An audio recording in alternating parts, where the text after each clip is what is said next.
rated by just 20.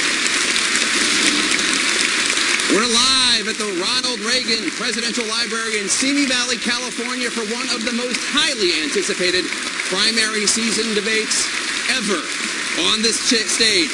15 candidates in 2 rounds of questioning with one goal: to show they have what it takes to be the Republican presidential nominee. Welcome to our viewers. I'm Jake Tapper. Tonight's debate is airing on CNN networks around the world, and of course here in the United States. It's also being broadcast across the country on the Salem Radio Network.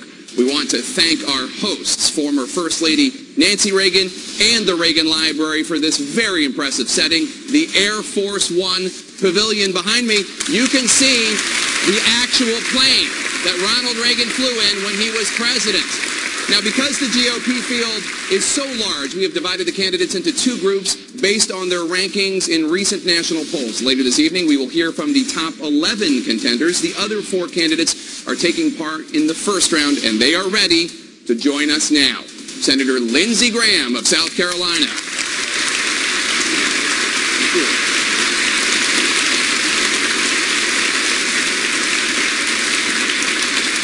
Louisiana Governor Bobby Jindal.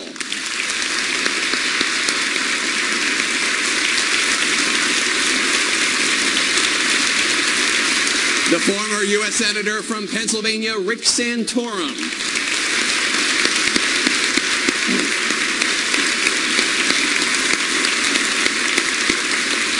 And former New York Governor George Pataki.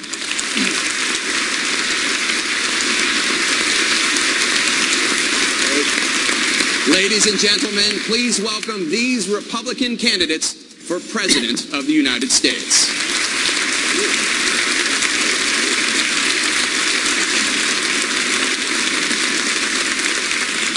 And now, if you would, please rise for our national anthem performed by actress and singer Natalie Hill.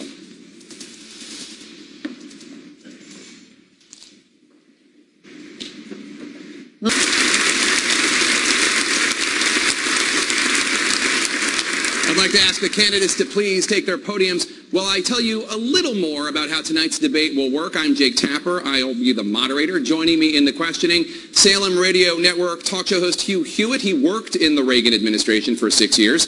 And CNN's chief political correspondent, Dana Bash.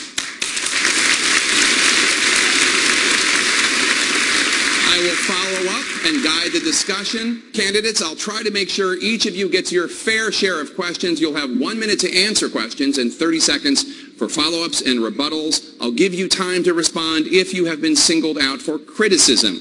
We have timing lights that are visible to the candidates. Those lights will warn them when their time is up. Our goal tonight is to have a true debate, candidates actually addressing each other in areas where they disagree, where they differ on policy, on politics, and on leadership. Now that everyone is in place, it's time for the candidates to introduce themselves to our audience. Please keep it brief. Governor Pataki, you're first. Thank you, Jake. Hi, I'm George Pataki, and I am honored to be here this afternoon with all of you at the Reagan Library. You know, when I think of Ronald Reagan, I think of his tremendous smile, a smile that reflected his optimism and his unending belief and faith in America and in Americans. And it was that belief in America that led to a great presidency, a presidency that led to decades of safety, security, and prosperity for America. That's exactly the type of leadership we need in Washington today. And that's why I'm running for President of the United States. Thank you.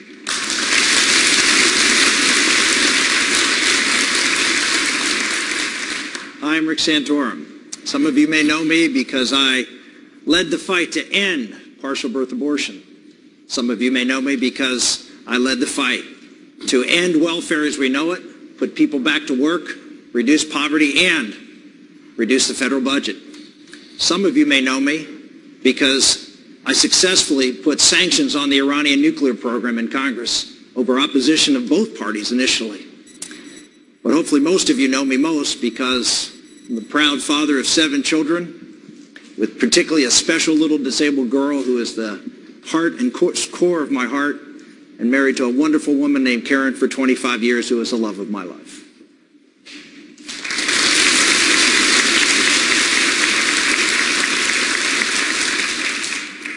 Hi, I'm Bobby Jindal. Now look, I don't have a famous last name.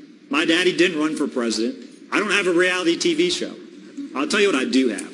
I've got the backbone, I've got the bandwidth, I've got the experience to get us through these tough times, to make sure that we don't turn the American dream into the European nightmare. Thank you for having me today.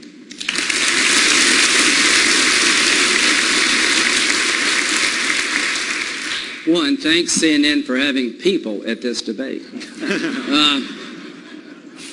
I'm Lindsey Graham from South Carolina, in case you can't tell. I want to thank Ms. Reagan for inviting me. It means the world to me. I'm the only candidate tonight who served in the military while Ronald Reagan was our president and our commander-in-chief. It's one of the highlights of my life. I'm running for president to destroy radical Islam, to win the war on terror, to protect you and your family. And in that quest, I have an uncompromising determination to win this war, just like President Reagan had an uncompromising determination to destroy the evil empire and win the Cold War. Above all others, on both sides of the aisle, I am most qualified to be Commander-in-Chief on day one. 33 years in the Air Force, 35 trips to Iraq and Afghanistan. I understand this war. I have a plan to win it, and I intend to win it.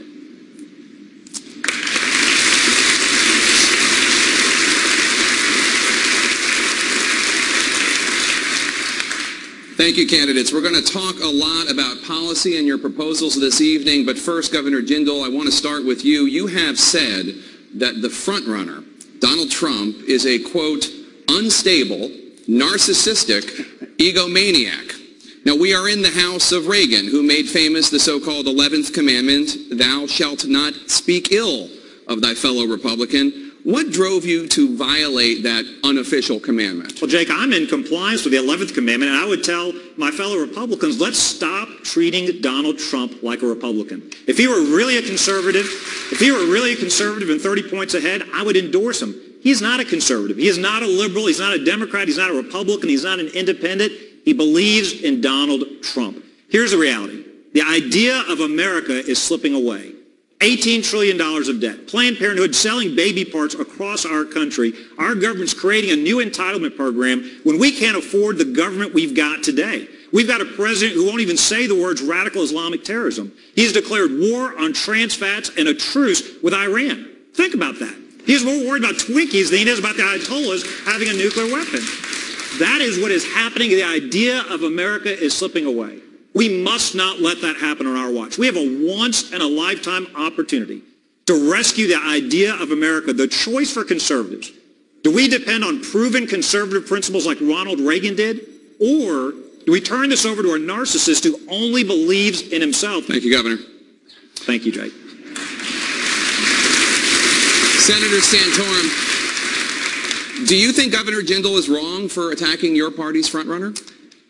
I think personal attacks just please one person, Hillary Clinton. And all we do when we go after each other, and we've seen a bunch of it, from people up on this stage, people who are going to be on the stage afterwards, who go after and make personal attacks on people. There are plenty of policy differences between the candidates up here and the candidates later. Donald Trump has every right to run for president as a Republican as anybody else in this audience, and he may have positions that I disagree with, but he has the right to do that, and the people should be given the benefit of the doubt to be able to see through those things. I don't think it helps when Republicans attack Republicans personally. I'll say some things tonight which will be very big differences. The issue of immigration is one that there are huge differences in this field, and I will be out there talking about how we have to control immigration, how we have to look after the American worker. The focus of this debate should be on how we're going to win this election and help improve the quality of life for American workers. And we aren't doing that when we're out there picking at each other and calling each other names. The name we should be calling out is, what are we going to do for average Americans who are losing ground in America today? And that should be our focus. Thank you, Senator. Governor Jindal, do you want to respond to that? Absolutely. Look, the reality is Hillary Clinton is gift-wrapping this election to us. They're running their weakest candidate They've got a socialist that is gaining on Hillary Clinton. Folks, you can't make that up. A socialist is doing well in the Democratic primary. The best way for us to give this election back would be to nominate a Donald Trump. He'll either implode in the general election, or if God forbid, if he were in the White House, we have no idea what he would do. You can't just attack him on policy. He doesn't care about policy. It's not enough to say he was for socialized medicine or higher taxes. Thank you, Governor. He's not serious. And Senator Santorum, just to assure you, we will get to those issues, but just a couple more on this general subject. Senator Graham, you've called Donald Trump a, quote, wrecking ball for the Republican Party. Voters in your home state of South Carolina in a recent poll prefer Donald Trump 30% to your 4%. How do you explain why so many of your constituents would rather have Donald Trump as the Republican nominee than you? Well, all I can say, if you looked at polling in 2012 and 2008 at this level, we'd have this stage, you'd have President Perry and President Giuliani. We've got a long way to go. And here's what I'm going to try to do tonight, convince you that I'm best qualified to be Commander-in-Chief for the 1% who are doing the fighting for the rest of us. And we're going to have a serious discussion tonight. All of us are going to say we want to destroy ISIL. But here's what I'm going to tell you. What we're doing is not working. I have a plan to do it. If I'm President of the United States, we're going to send more ground forces into Iraq because we have to. President Obama made a huge mistake by leaving too soon against sound military advice. To every candidate tonight, are you willing to commit before the American people that you will destroy ISIL and you understand we need a ground force to do it? Are you willing, Jake? Please ask everybody the following question.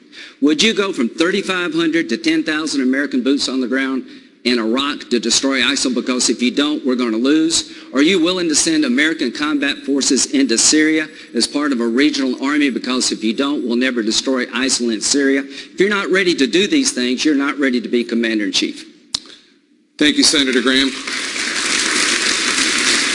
We're going to bring in Hugh Hewitt now, who has a question for Governor Pataki. Thank you, Jake.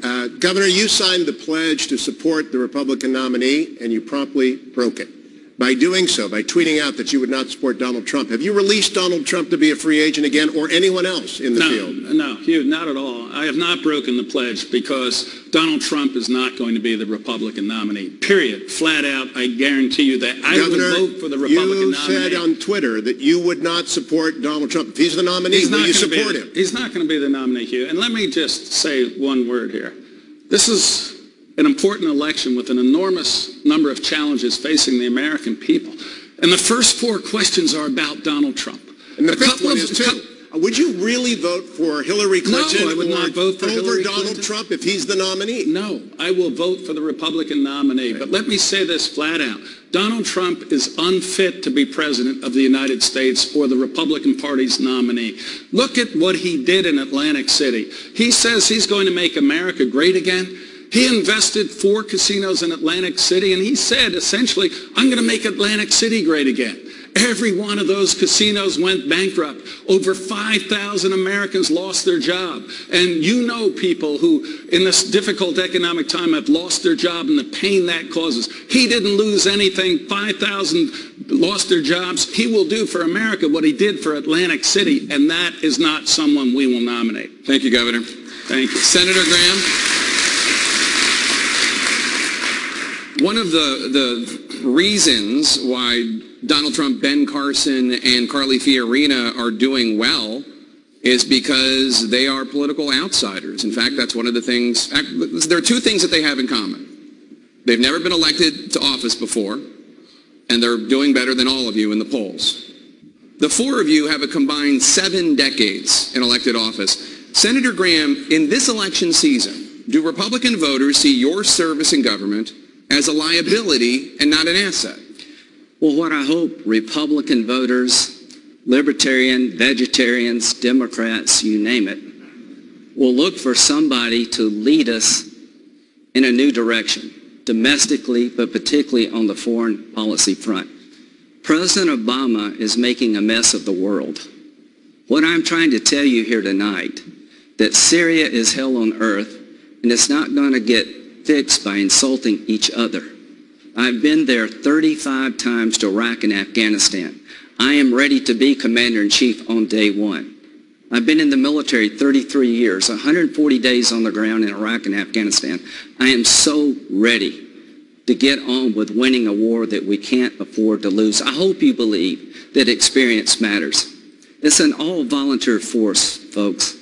When you vote for Commander-in-Chief, they are stuck with your choice.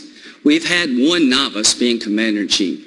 Let's don't replace one novice with another. And if I thought I could win this war without more American ground forces in Iraq and Syria, I would tell you, but we can't. Thank you, Senator. If we don't get on with this, they are coming here. Thank you, Senator.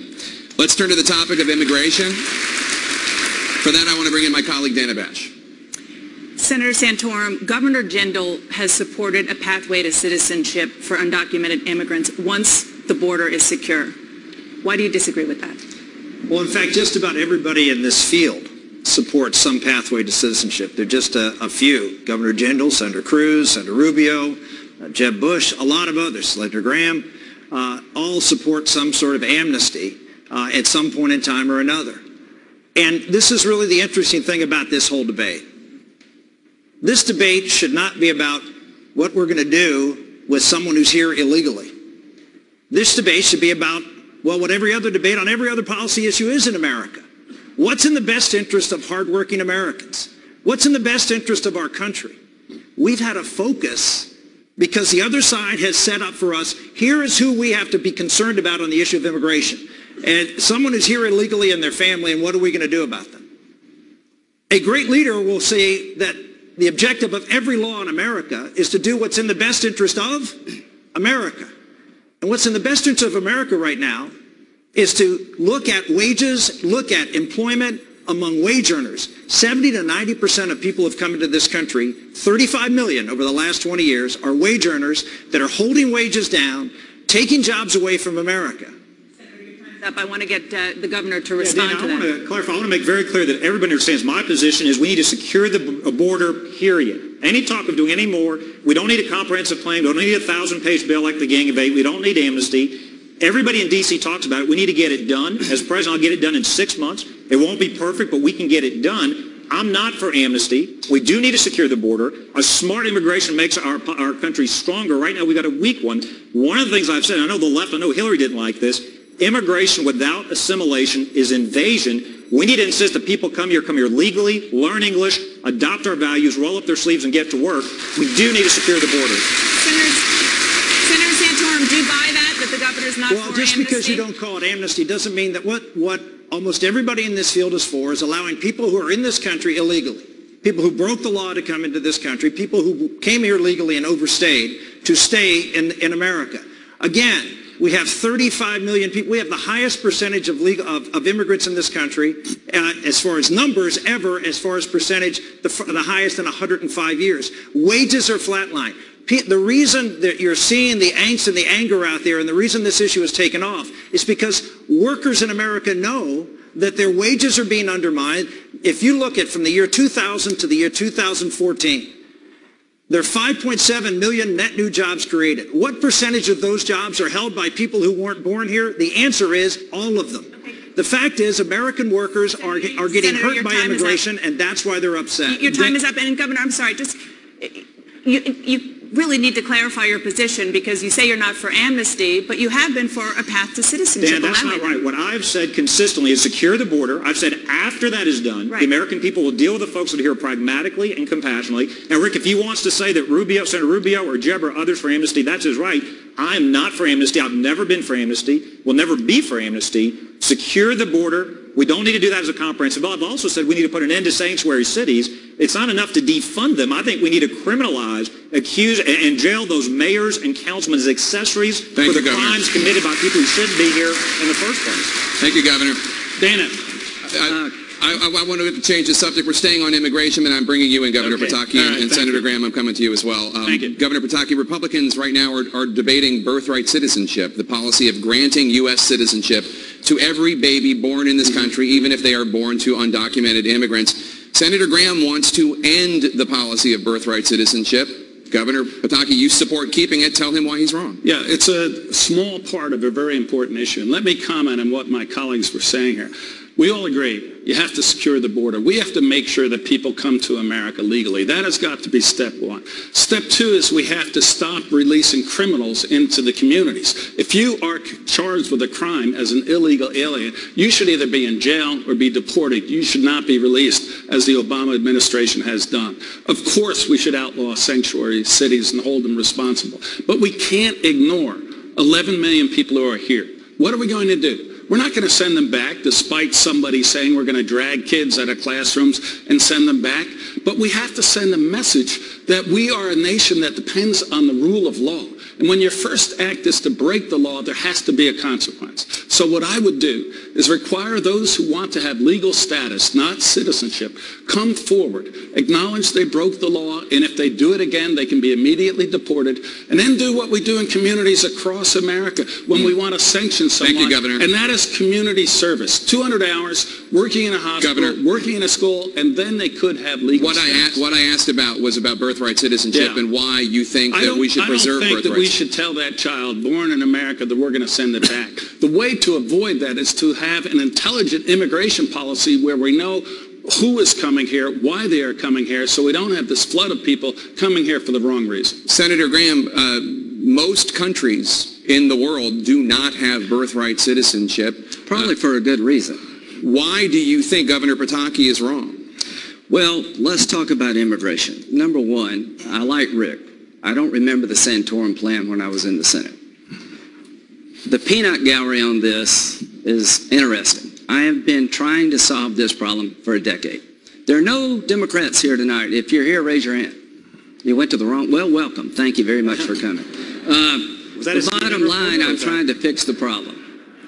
We're not going to deport 11 million people here illegally, but we will start with felons and off they go. As to the rest, you can stay, but you got to learn our language. I don't speak it very well, but look how far I've come. Speaking English is a good thing. You got to pay taxes, you got to pay a fine, you got to get back in line, you've got to secure your border, they'll keep coming. If you don't control who gets a job, it never ends. We've got two borders, one with Canada, one with Mexico. I've never met an illegal Canadian. This is an economic problem. So folks, let's solve it. Amnesty is doing nothing, and that's what we've been doing. As to birthright citizenship, once we clean up this mess, in the future, prospectively, I'm willing to look at the following. There are people buying tourist visas that go to resorts with maternity wards for the express purpose of having a child here in America. They're rich Asians. They're rich people from the Mideast. Thank you, Senator. That, to me, is bastardizing citizenship. Thank you, Senator. I'd like to stop that in the future. Governor Pataki, we'll come back to you, Senator Santorum. He mentioned my name and that I didn't have a plan. And the fact of the matter is that I did have a plan. Back in 2006, I introduced a plan called a Comprehensive Border Security Bill, which did, in fact, put the resources to build the fencing and deploy the troops and the technology necessary. What do you do with the 11 million? As you know, Lindsay, what are you going to do with the 11 million? As you know, 40 to 60% of the 11 million are here on visa overstays. We know exactly who they are. We should know where they are, but we have a government that doesn't tell them to return home. You can solve half of the problem with the 11 million by simply telling the 11 million that they have to return to their country of origin. So that's half your problem. How many Democrats supported your plan? Anymore. How many Democrats did you have on your bill? I don't know how many Democrats I had on my bill. I can tell you none. But the point is, the point is that I had a bill and that went nowhere. Well, you're right, Lindsay. It went nowhere because we had a president back then who was for more comprehensive immigration reform George than I W. was. Bush. That's right. Who won with Hispanics? You know what we need to do, Lindsay, is we need to win. We need to win fighting for Americans. We need to win fighting for the workers in this country who are hurting, including Hispanics. Americans. The people who are hurt the most by illegal immigration are Hispanics. In my world, Hispanics are Americans. The folks who are hurt the worst are recent immigrants. By illegal immigrants coming to this country, last year alone, 700,000 illegal immigrants came into this country. Who do you think are most impacted? It's the folks who came into this country, played by the rules, did what they were supposed to do, came here and went to work, and now they're finding themselves out of work because someone illegally is willing to come in and work for less. I have a little different take on where the country is going on this issue. Number one, in 1950, there were 16 workers for every retiree. How many are there today? There's 3. In 20 years, there's going to be 2. And you're going to have 80 million baby boomers like me retire en masse wanting a Social Security check and the Medicare bills paid. We're going to need more legal immigration. Let's just make it logical. Let's pick people from all over the world on our terms, not just somebody from Mexico. Let's create a rational legal immigration system because we have a declining workforce. Thank you, Senator. Strom Thurmond had 4 kids after he's 67. If you're not willing to do that, we better come up with a new legal immigration system. Thank you, Senator. Governor Pataki, I want to let you have the final word here. I just want to say, I have 7 kids. I've done my part. Oh, he's done his part. Governor Pataki. We have to deal with the people who are here illegally. We can't just ignore them or send them back. I think my policy would work to give them legal status, make them a part of an economy that will grow and help America. I want to turn to another pressing immigration issue, Governor Jindal. Over the next year, at least 10,000 Syrian refugees will be allowed to enter the United States. Governor Jindal, you've said it's ridiculous for America to let more refugees in from Syria, and you have expressed concerns about security.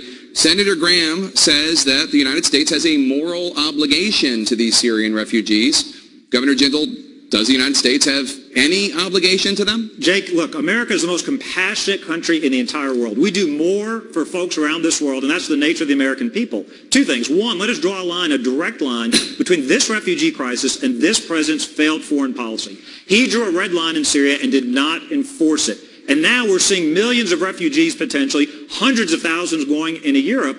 The answer is not to put a Band-Aid on this and allow even more people to come into America. We should not short-circuit. We've got a vetting process. We've got a normal refugee process. Simply allowing more people into our country doesn't solve this problem. The way to solve this problem is for us to be clear to our friends and allies that we are going to replace Assad. We're going to hunt down and destroy ISIS. Our friends don't trust us. Our enemies don't fear and respect us. But I want to go back on immigration. Let me be very clear.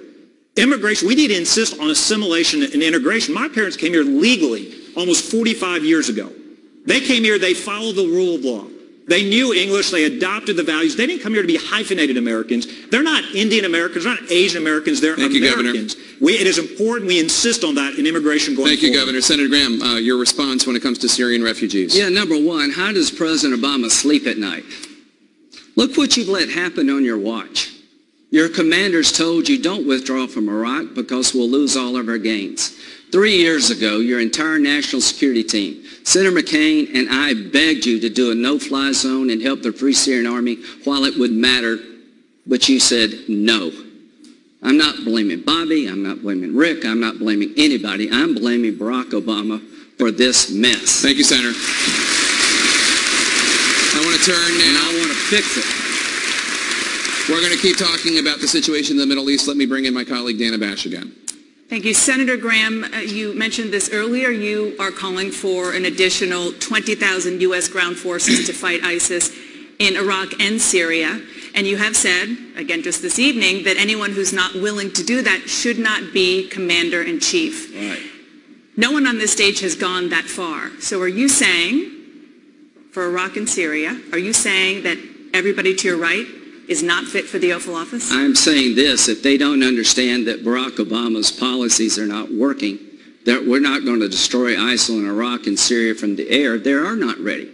What have I learned in 35 trips? I learned what works and what doesn't. We were in a good spot in Iraq. President Bush made mistakes, but he adjusted. To those who fought in Iraq, you did your job, and Barack Obama wasted it all. Now we're in a spot where if we don't destroy ISIL soon, they're coming here. There are 3,500 American boots on the ground. You would never know it hearing your president, but we need about 10,000 to turn the tide of battle in Iraq. Then there is nobody left, Dana, to train inside of Syria. We spent $50 million training 54 people, and they're down to 4 or 5. They have been slaughtered, so we're going to need a regional army. The Turks, the Jordanians, the Saudis, the Egyptians, get their armies up together, and 90% of it will be them. They're going to pay for this war because we paid for the last 2. But 10% at least will have to be us, and we're going in on the ground, and we're going to pull the caliphate up by its roots, and we're going to kill every one of these bastards we can find, because if we don't, they're coming here. Let's get on with it. Senator Santorum, I know you're raising your hand. You're committing to this number of troops, both in Iraq and on the ground in Syria? I had proposed 10,000 troops. I did so about 6-7 months ago, that we needed to deploy additional troops to do exactly what Lindsey said, arm the Kurds. And he's saying 20,000. Would you? I've said 10,000, and if more is necessary. Look, the answer is this. Once ISIS established a caliphate, the game changed. Because once you establish a caliphate where you have an area of control, you have to take ground from that caliphate. Because if you don't, then in the Islamic world, it's seen as a legitimate caliphate. As long as they have territorial integrity and even expand it, they have legitimacy in much of the Muslim world to call people to join their jihad here in America, as well as in Iraq and in Syria. So we must take their ground. Thank you, Senator. Governor Jindal? Look, absolutely. We need to do whatever is necessary to hunt down and kill these radical Islamic terrorists. But this president's his policies have helped to contribute to this problem. He went to the Pentagon the same week they announced they were cutting back the number of troops in the Army to say that we're not going to win this through guns. It's going to be a change of hearts and minds. This will be a generational conflict. That is nonsense. These are barbarians. They are burning, crucifying people alive, Christians and other Muslims. We need to hunt them down and kill them. It starts by having a president willing to call the enemy radical Islamic terrorists. If I may, does that include American ground forces in Syria as part of a regional army? Are all of you willing to commit to American ground forces going into Syria as part of a regional army to destroy the caliphate at its headquarters? Governor Pataki? Lindsey, let me comment on this. Last week was the anniversary of September 11th, and I was governor of New York on September 11th and led us through that horrible day. And I learned that we cannot assume that because radical Islam is a continent away, it doesn't pose a threat to us here in America. It did then, and today I think we are at greater risk of an attack than at any time since. We have got to destroy ISIS's ability to attack us here. But it's not 10,000 troops. It's not 20,000 troops. In my view, it's three things. First, we have to directly arm those fighting ISIS on the ground now. Thank you, Governor. Sorry, we have rules and timing. Governor Jindal, I do want to bring you in. I want to turn to a story in the news today. A 14-year-old Muslim high school student in Texas was arrested on Monday for bringing a homemade clock to school after it was mistaken for a fake bomb. Police released the young man after they determined it was, in fact, a clock. Today, President Obama invited that student to the White House. Governor Jindal, throughout your campaign, you've spoken many times about Muslim extremists in this country.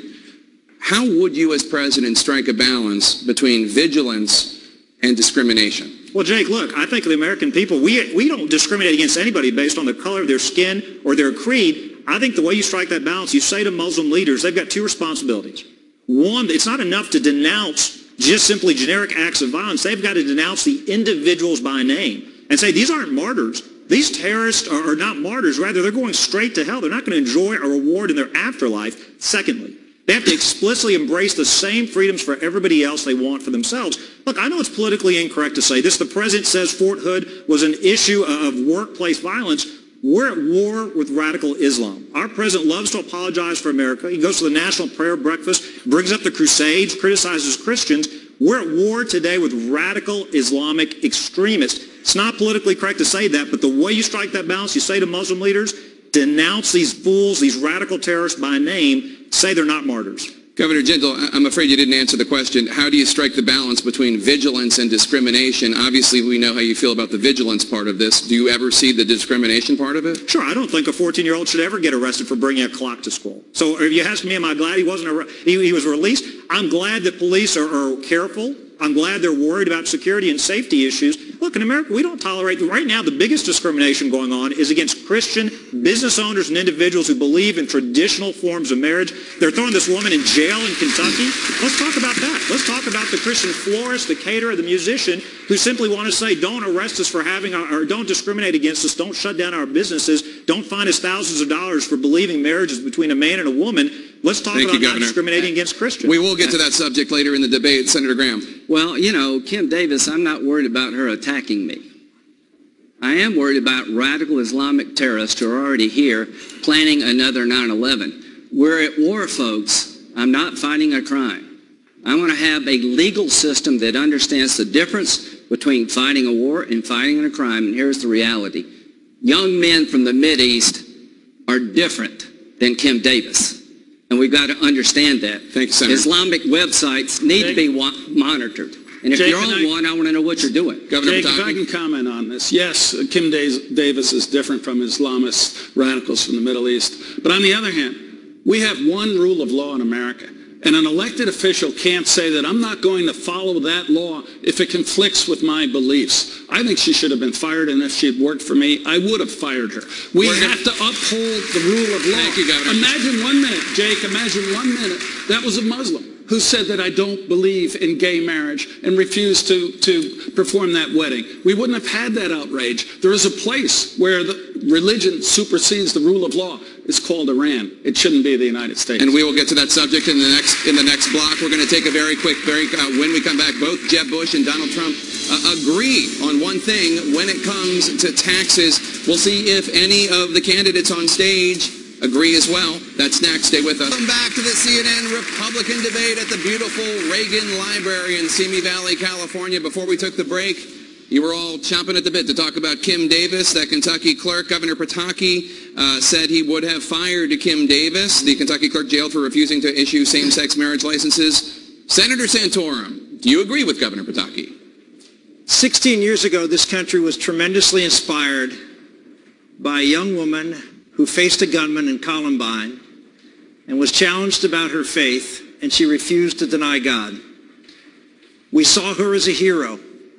Today, someone who refuses to defy a judge's unconstitutional verdict is ridiculed and criticized, chastised, because she's standing up and not denying her God and her faith.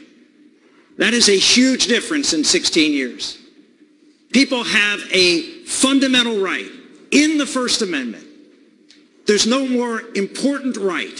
It is the right that is the trunk that all other rights come from, and that's the freedom of conscience. And when we say in America that we have no room, well, how many bakers, how many florists, how many pastors, how many clerks are we going to throw in jail? Because they stand up and say, I cannot violate what my faith says is against its teachings. Is there not room in America? I believe there has to be room. First, I believe we have to pass the First Amendment Defense Act, which provides that room for government officials and others who do not want to be complicit in what they believe is against their faith. Second, we need as a president who's going to fight a court that is abusive, that has superseded their authority. Judicial supremacy is not in the Constitution, and we need a president and a Congress to stand up to a court when it exceeds its constitutional authority. Thank you, Senator. Governor Pataki, your response. And my response is kind of wow. You know, we're going to have a president who defies the Supreme Court because they don't agree. If they're wrong. Then you don't have the rule of law. No, and what you have is judicial supremacy. You don't have a rule of law when the court has the final say on everything. The elected representatives of the people always have the opportunity to change that law. The Supreme Court makes a determination, but it's ultimately the elected officials who decide whether or not that would be accepted. By the way, if I have a chance to lead this country, I will appoint judges who understand their role. They're not going to be making the law. They're going to be interpreting law that the elected officials passed. But there's a huge difference between an individual standing up and saying, I am going to stand for my religious freedom and my religious rights. I applaud that. This is America. You should be able to engage in your religious belief in the way you see fit. But when you're an elected official and you take an oath of office to uphold the law, all the laws, you cannot pick and choose, or you no longer have a society that depends on the rule of law. Senator Santorum. Martin Luther King wrote a letter from a Birmingham jail, and he said in that letter that there are just laws and there are unjust laws, and we have no obligation to condone and accept unjust laws. And then he followed up and said, what's an unjust law? An unjust law is a law that go against the moral code or God's law or the natural law. I would argue that what the Supreme Court did is against the natural law, it's against God's law, and we have every obligation to stand in opposition to it. Jake? Yeah, I didn't agree with the Supreme Court's decision, but it is the law of this land. And I'm a great admirer of Martin Luther King. And he was prepared to break the law. But it wasn't in an office of political power. It was civil disobedience, where what he was willing to do is voluntarily go to jail with his followers to send a message to the elected representatives that these laws were wrong and had to be changed. And because of his courage, we didn't ignore the courts. We changed the laws and made America a better place. That's the way to do it. Thank you, Governor. Jake, we're coming to both of you. Jake, I've got a practical question. I've got a practical question. I'd like the left to give us a list of jobs that Christians aren't allowed to have. If we're not allowed to be clerks, bakers, musicians, caterers, are we allowed to be pastors Governor anymore? Jindal. We're not allowed to be elected officials. I just want to make, this is an important point. The First Amendment rights, the right to religious freedom is in the First Amendment of the Constitution. It isn't breaking the law to exercise our constitutional rights. America did not create religious liberty. Religious liberty created the United States of America. It is the reason we're here today. Senator Graham, do you want to weigh in? I wasn't the best law student. By the end of this debate, it'd be the most time I've ever spent in any library. But on the first day in law school, Hugh, it's called Marbury versus Madison.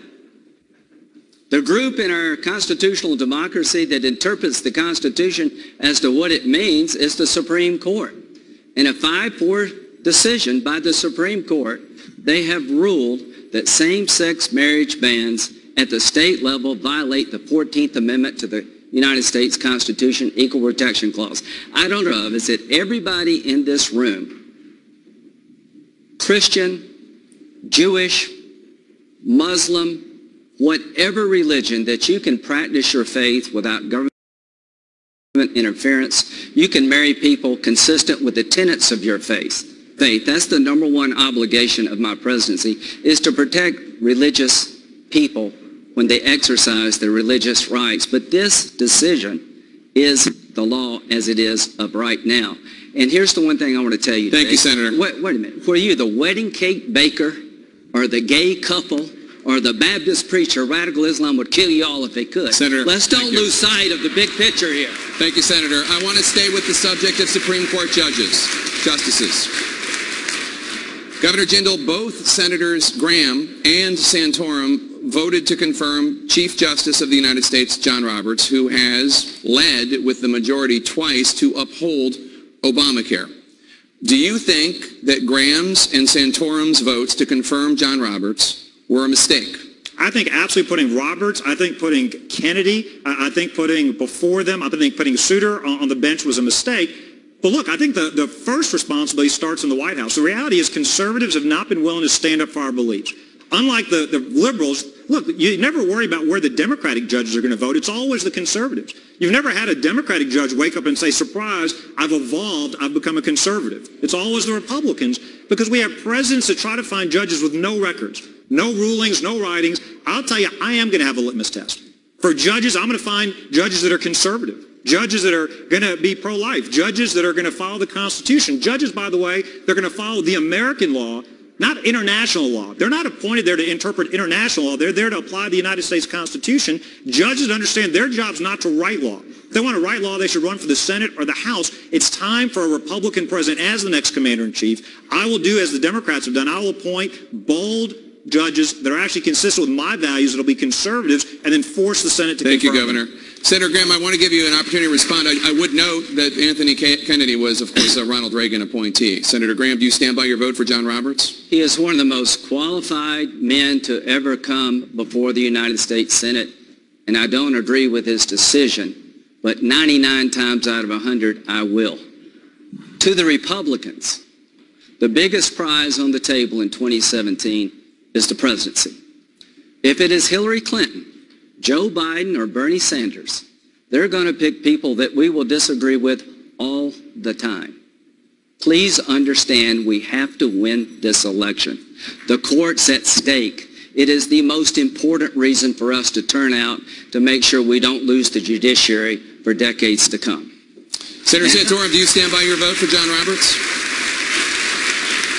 Well, contrary to what Governor Jindal said, Justice Roberts had a long record. And it was a long, good record.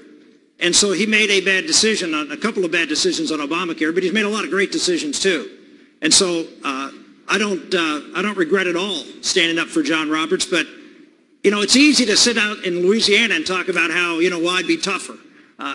I fought when I was in the United States Senate. We fought for the first time to defeat justices and judges that Bill Clinton nominated, and I fought with President Bush to defend his nominees, to push even a filibuster, breaking the filibuster. I led that fight against some who didn't want to end the filibuster in order for us to get good conservative justice. So I have been there. Senator Santorum, do you stand by your vote for John Roberts? Well, contrary to what Governor Jindal said, Justice Roberts had a long record, and it was a long, good record. And so he made a bad decision, a couple of bad decisions on Obamacare, but he's made a lot of great decisions too. And so I don't regret at all standing up for John Roberts, but it's easy to sit out in Louisiana and talk about how well, I'd be tougher.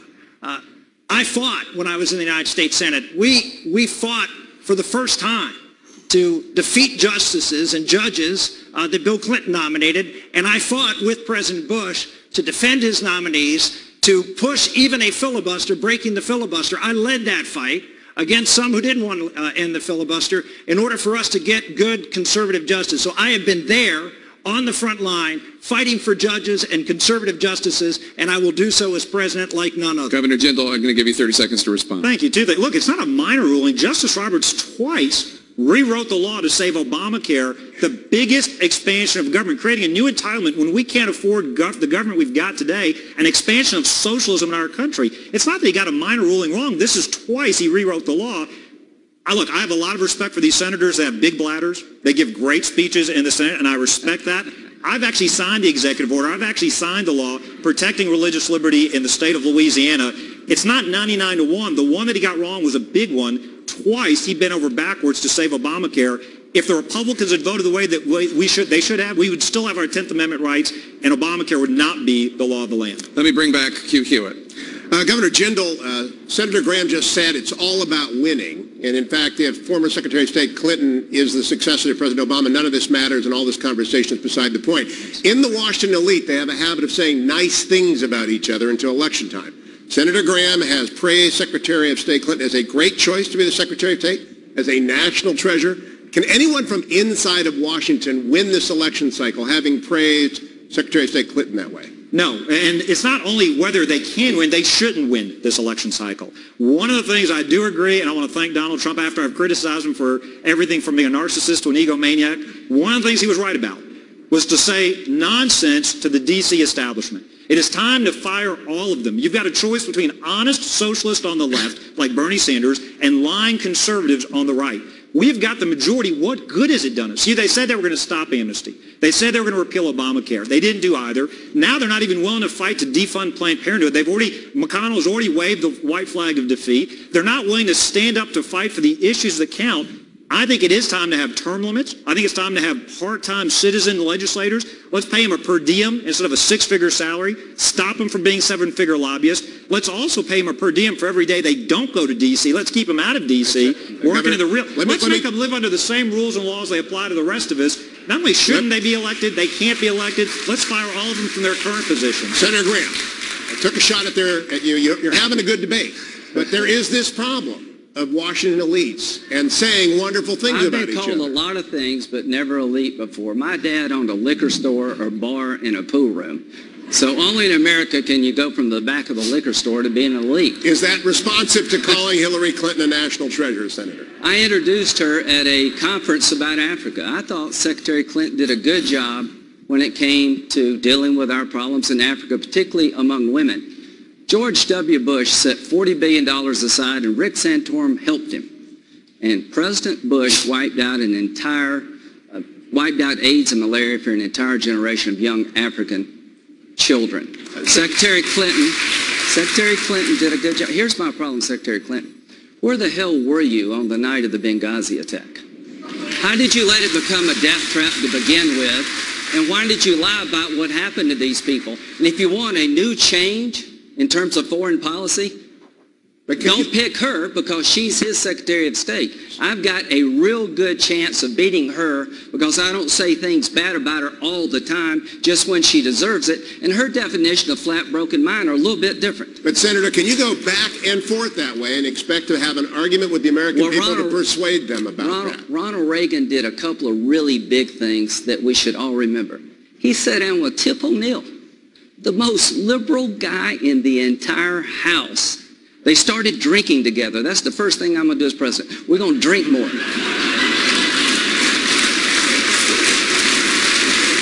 what did these two great Irishmen do? They found a way to save Social Security from bankruptcy by adjusting the age of retirement from 65 to 67. So yes, I will say nice things at times about Democrats. Yes, I will work with them. I will put the country ahead of party. Absolutely, I want to work with them. At the end of the day, Hugh, I'm lucky to be standing here. I'm the first in my family to ever go to college. Neither one of my parents finished high school. Darlene's here with me tonight. We owned a restaurant. Well, wait a minute. I understand. You asked me a question. This is important. Republicans need to tell the American people we get it as to who you are. When my mom died, I was 21. When my dad died when I was 22, we were wiped out financially. If it weren't for a Social Security survivor benefit check coming into Darlene, we wouldn't have made it. I don't need a lecture from Democrats about Social Security. I want to save it, just like Ronald Reagan did. Let's talk about the economy, if we could. Governor Pataki. Yes. Jeb Bush and Donald Trump are both proposing raising taxes on hedge fund managers who pay at a lower rate. Governor Pataki, you were the governor of New York, home of Wall Street. Do you agree that hedge fund managers need to be paying a higher rate? I would throw out the entire corrupt tax code. It's a symbol of the corruption and the power of the lobbyists and the special interest in Washington. It is 74,000 pages of incomprehensible gobbledygook. What I would do is get rid of that $1.4 trillion every year in exemptions and loopholes, dramatically lower the rates. The normal American person is paying higher taxes than they should because of loopholes, and one of them is that carried interest loophole. I would tax that income the same as ordinary income. I'd lower the rate to 24% for all Americans, but I would not give a special break to the Wall Street fat caps. So you are with Jeb Bush and Donald Trump on the hedge fund? It's hard for me to say that I'm with Donald Trump on anything, but on this issue, I agree with him. But let me just make one other point. It's not just throwing out the tax code to break the back of the special interests that control Washington. It's other reforms. I would propose a law. Right now, there are over 400 former members of the House and Senate who are registered lobbyists in Washington. I would propose a law day one. You serve one day in the House or Senate, there's a lifetime ban on your ever being a lobbyist in Washington, D.C. You get elected, you go back home. You don't stay and support the special interests. Governor Jindal. Governor Jindal. That's 3 Republicans running for president who support hedge fund managers paying a higher rate. Are you the 4th? 2 things, Jake. One, I'm absolutely for ending all these carve-outs and loopholes and special interests for those they get lobbyists. They get sweetheart deals you and I and the rest of this audience couldn't get. So as a part of overall comprehensive tax reform that has a lower, flatter tax code, sure. As a single item just to raise taxes, no. I don't want to give the government more money. Government has grown under this president where now it is going to overwhelm the American economy. We've got to cut the size of the government economy. Nobody else running for president has done that. I'm the only candidate. I've cut my state budget 26%. Everybody else talks about it. We have done it. So as a part of overall tax reform that cuts rates, flattens and lowers the tax code, sure, but I'm not for raising taxes on anybody. We already have too much money going to D.C. Let's stay on the topic of taxes. I want to bring in my colleague, Dana Bash. Senator Santorum, you just heard Governor Jindal and Governor Pataki talk about tax reform. Jeb Bush has proposed a tax reform plan, and in it he limits deductions, including the popular home mortgage deduction. Would you do the same as president? Actually, I'm going to be proposing a plan. I call it the 2020 Perfect Vision for America. It's a flat tax, a 20% flat tax on income, 20% flat tax on capital gains and on corporations. We eliminate all the deductions, special interest provisions in corporations. We deal with the carried interest issue because everybody pays the same 20%. So there's no advantage as to how you take your income. That will create growth. We're going to allow expensing for corporations. For manufacturing, again, I pledged when I announced that I was going to run for president, on a factory floor that I would make America the #1 manufacturer in the world. Why? Because we need to put Americans back to work, hardworking Americans who are not doing well in this economy, and we start creating jobs here in manufacturing. People from all skill levels are going to be able to work. We put a 20% rate on corporations. We're competitive with almost every country in the world. We allow for expensing. We have a 3-year phase-in. We start at 0 for manufacturers, phase it up to 20.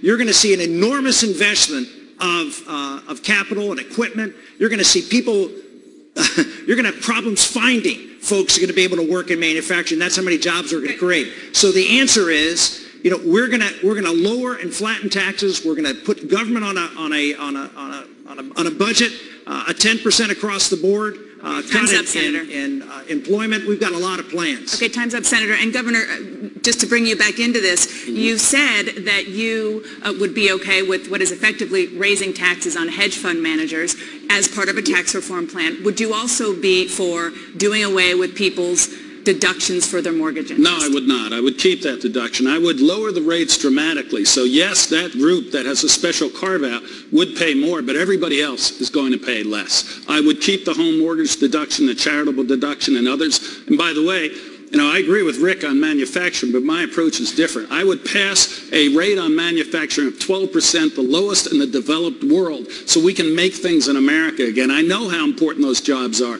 When I went through college, Christmas and summer vacations, I worked in a factory. My grandparents worked in a factory.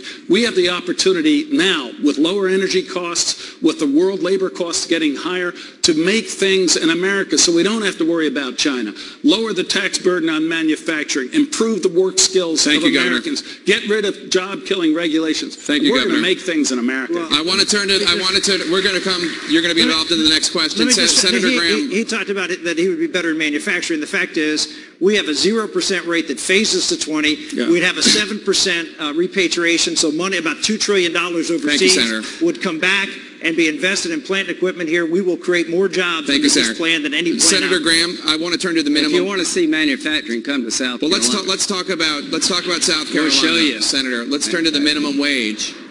Senator Santorum is the only person on the stage who has proposed increasing the federal minimum wage.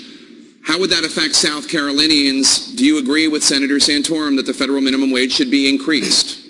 Well, I know this, that when my mom and dad owned the restaurant, the bar, the pool room, that if you increase the minimum wage, it'd been hard to hire more people.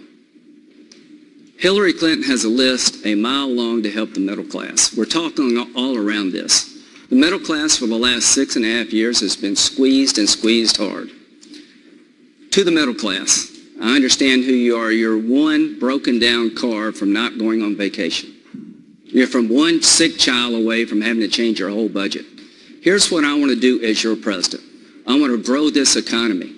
When Boeing came to South Carolina to build a 787, everybody paid more. They would have lost their employees to Boeing. If you're a waitress out there wanting more money, I'm not going to increase the minimum wage. I'm going to try to create an environment where somebody else will open up a restaurant across the street to hire you away at a higher rate, or they'll have to pay you more to keep you. You got to borrow money to create jobs in this country. Banking is locked down because of Dodd-Frank. The tax code is a complete mess. But nobody's talked about the elephant in the room, which is debt.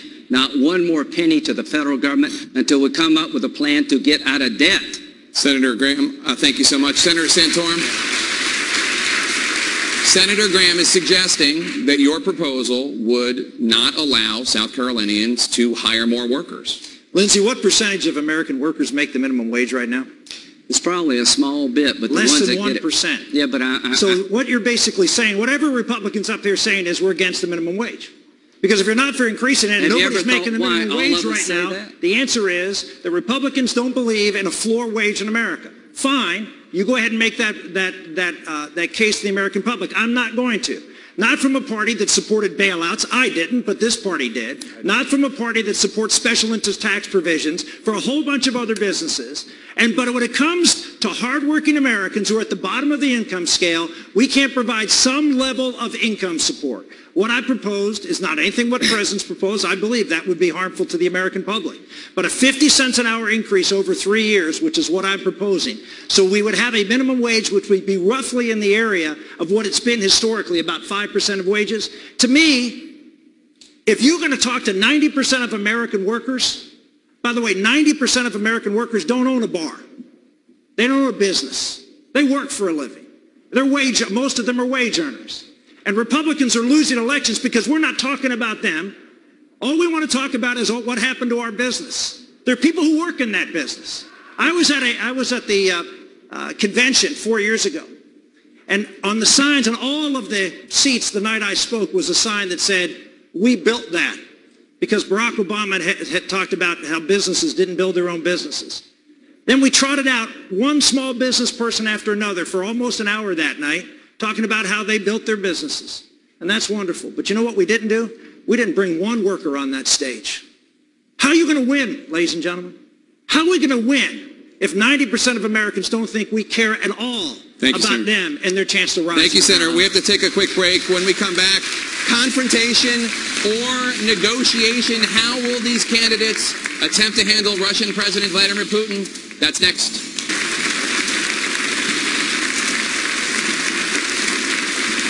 And we're back at the CNN Republican debate at the Reagan Library in beautiful Simi Valley, California. Let's turn now to some issues of foreign policy. Senator Graham, you all oppose the U.S. nuclear deal with Iran. Former UN Ambassador John Bolton, a Republican, is pushing for a U.S. military strike against Iran, against its nuclear facilities. Senator Graham, would you authorize, as president, a strike against Iran's nuclear facilities? If I believe they were trying to break out and get a bomb, absolutely. And here's the most important thing. They know I would if I had to. And none of us are going to be able to defend this country adequately until we rebuild our military. A weak economy, a military in decline, the world on fire. Does that sound familiar to you? Michael, does that sound familiar to you? The first thing I'm going to do as Commander-in-Chief on day one is call the Chairman of the Joint Chiefs and say, what do you need that you don't have? We're cutting our military. We're on track to have the smallest army since 1940, the smallest Navy since 1915, and John Kasich says he wants to close more bases. I want to rebuild our military, and I want the Iranians to know that if I had to, I would use it. The worst nightmare in the world is a radical Islamic regime with a weapon of mass destruction. The only reason 3,000 of us died on 9/11 is not 3 million. And not 3 million is because they couldn't get the weapons to kill us. They're on track to get a bomb even if they don't cheat. This deal is a nightmare for Israel. They're coming here if we don't watch it. Terrorism with a nuclear capability sponsored by Iran. So yes, I would use military force to stop them. I would set this deal aside and I would get you a better deal. If you gave me $100 billion, I could get almost anybody out of jail. We couldn't even get our hostages out of jail. Governor,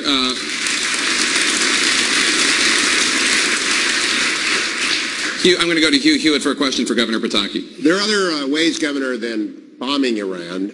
I want to quote Rick Santorum. We should send a very clear message that if you are a scientist and you're going to work on a nuclear program to develop a bomb for Iran, you are not safe. Does that message work? Does anything that works on the table?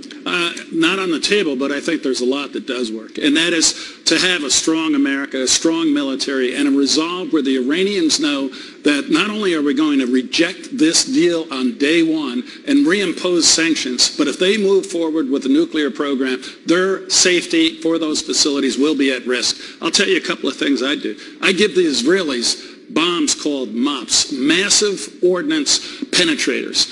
Give them to Israel. Let the Iranians know we're prepared to work with Israel to make sure they never have a nuclear weapon. And let me point out that Hillary Clinton is supporting this deal. She was the senator from New York on September 11th. She saw what happened at the hands of radical Islam. This is the senator who did the reset program with Russia, who allowed the Middle East to deteriorate to flames, who has lied about Benghazi and is now supporting the Iranian deal. That's the opponent we are going to have next November. We have got to win this election. Everything we say is wonderful, but we have to win, and once we win, we have to actually do what we say. I can do this. Senator Santorum, stay on that.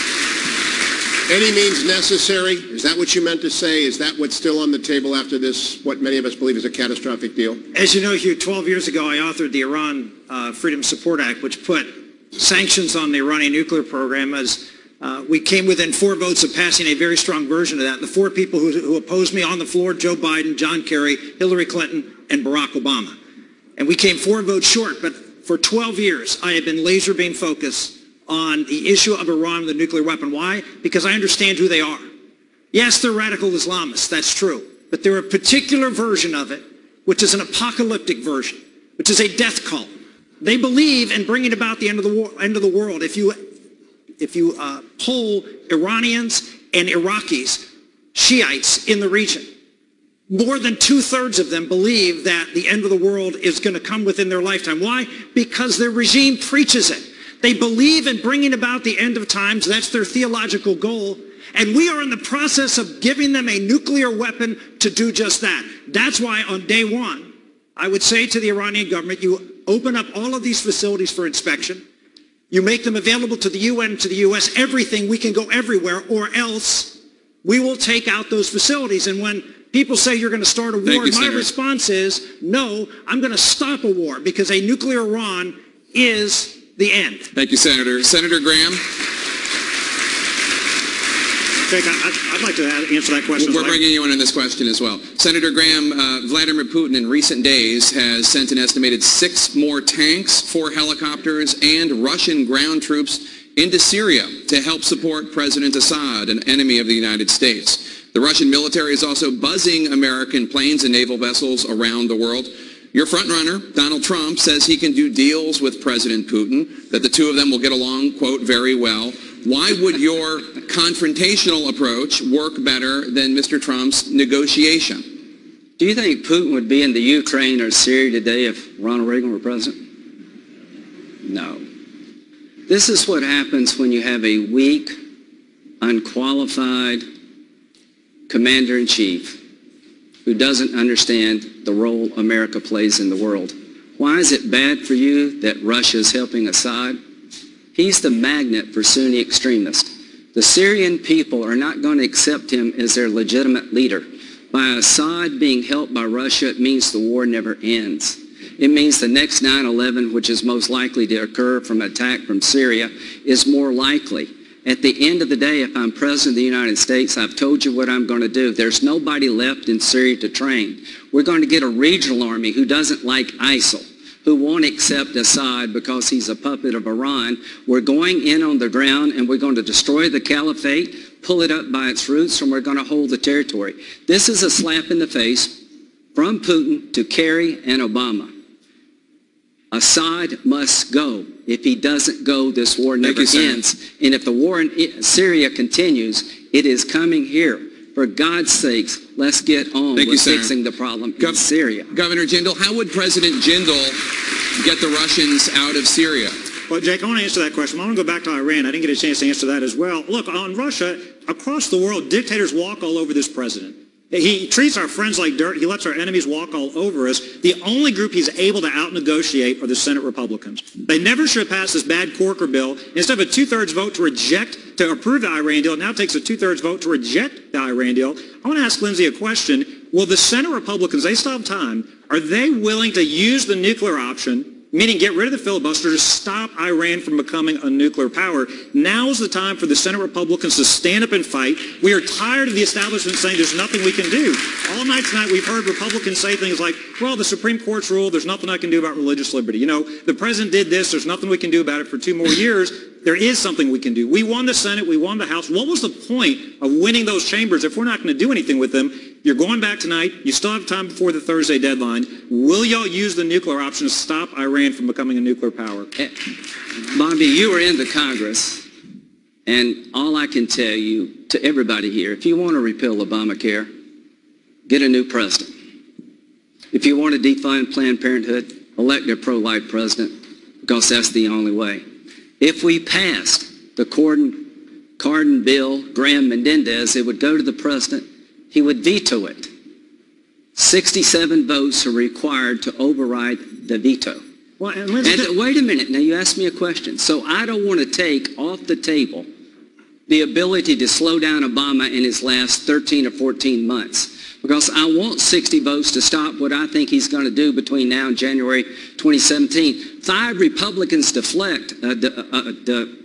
leave, we're in trouble. So, folks, the world really is the way it is. President Obama is president. The goal is to get him out of there and pick somebody who would actually do something to repeal Obamacare, who would get you a better agreement. So, Bobby, he would veto the bill. We don't have 67 votes, and you had given away a defense against Obama for the rest of his presidency. No, I'm not going to do that. I'm not going to tell you things I can't do. I'm not going to tell you by shutting the government down, we're going to defund Obamacare as long as he's president. All that does is hurt us. I'm trying to lead this party to winning. Lindsey, well, that's my frustration. Listen to what you heard. You basically heard a Senate Republican say we can't defund Planned Parenthood despite these barbaric videos. Are you going to shut the government down? We can't get rid of Obamacare. Lindsey, let me answer this question now. I wish the Senate Republicans had half the fight in them the Senate Democrats did. Look, President Obama didn't give up on Obamacare when they lost the Senate election in Massachusetts. I want my side to follow the Constitution. They broke the Constitution. They broke the law. But they forced Obamacare down our throats even when they didn't have 60 votes. I wish Republicans in D.C. had half the fight of the Senate Democrats to get rid of Obamacare, to defund Planned Parenthood. If we can't defund Planned Parenthood now, if we can't stand for innocent human life after these barbaric videos, it is time to be done with the Republican Party. We defunded them in Louisiana. Let's defund them in D.C. If we can't win on that issue, there is no point for being cheaper Democrats, no point for having a second liberal party. It is time to get rid of the Republican Party, start over with a new one that's at least conservative. Give Harry Reid and Pelosi credit. At least they fight for what they believe in. I want senators and House members in D.C. to fight for what we believe in as well. It's time to have Republicans with a backbone in D.C. Can I just say something? You know, Bobby, we're running to be President of the United States, the most important job in the free world. With it comes a certain amount of honesty. I'm tired of telling people things they want to hear that I know we can't do. He is not going to sign a bill that would defund Obamacare. If I am President of the United States, I wouldn't put 1 penny in my budget for Planned Parenthood. Not 1 penny. I'm as offended by these videos as you are.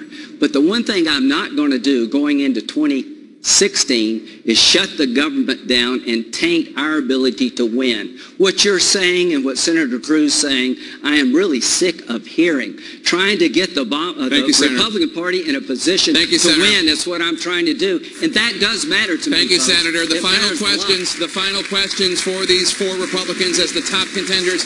Get ready to take their places on the debate stage when we come back right after this. Republican debates at the Reagan Library in beautiful Simi Valley, California. We have time for one more question for the candidates. Governor Pataki, let's start with you. You have all spent the last hour and a half debating each other. The other 11 candidates are on their way to the stage. What is the one thing as a candidate that you offer that no one at the next debate can offer? I think there are 2 things, Jake. 2 things that we need as Republicans. First, we have to win the election. You're going to hear a lot of great ideas. I'm going to do this, I'm going to do that. None of it matters unless you win the election.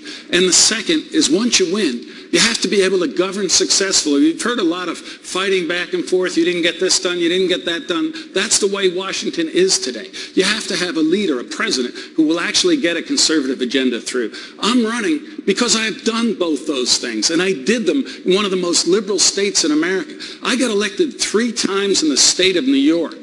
Twice by the largest pluralities ever for a Republican. I ran as a Republican conservative. If I get the nomination, I will be able to get broad support and win this election and take the White House back for our party. But more importantly, once I've won, I will put in place a sweeping conservative agenda. I did that in New York. Over $143 billion in tax cuts, more than the other 49 states combined, taking 1 million more people off welfare and putting them into jobs in a state where the Democrats control the state assembly 103 to 47. I got them to support a conservative agenda.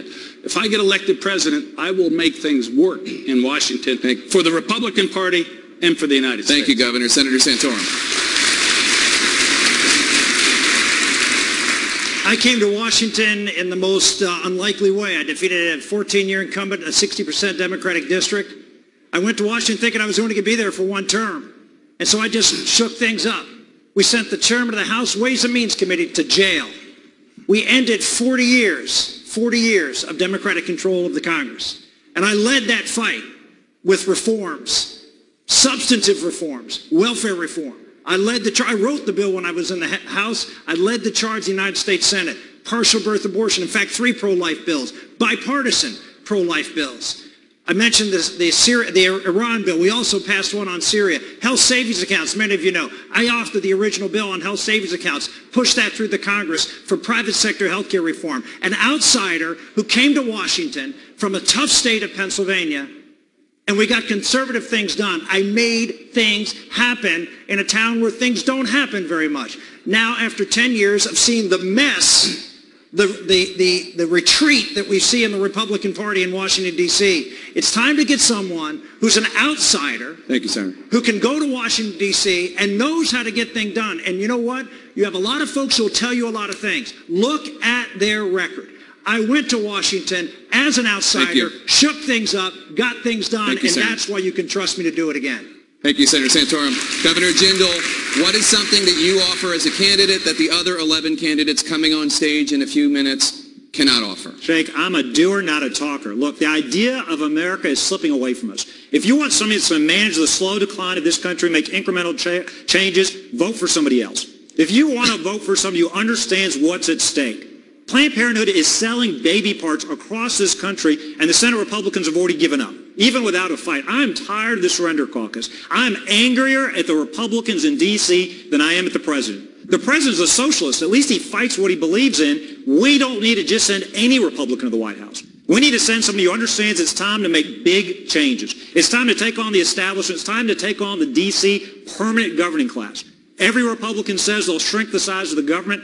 I'm the only one that has done it. Cut our budget 26%. If you want somebody that's going to make incremental change, vote for somebody else. It's time to get the idea of America back.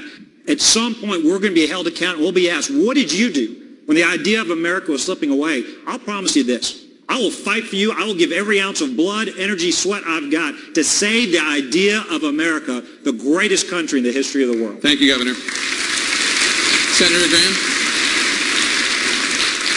Well, number one, I will win a war that we can't afford to lose. I have a plan to destroy radical Islam because it has to be. These are religious Nazis running wild. President Obama has made one mistake after another, and it has caught up with us. What do I have to offer that's different?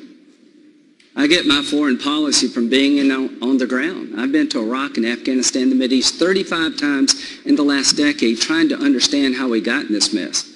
Our leading candidate gets his foreign policy from watching television.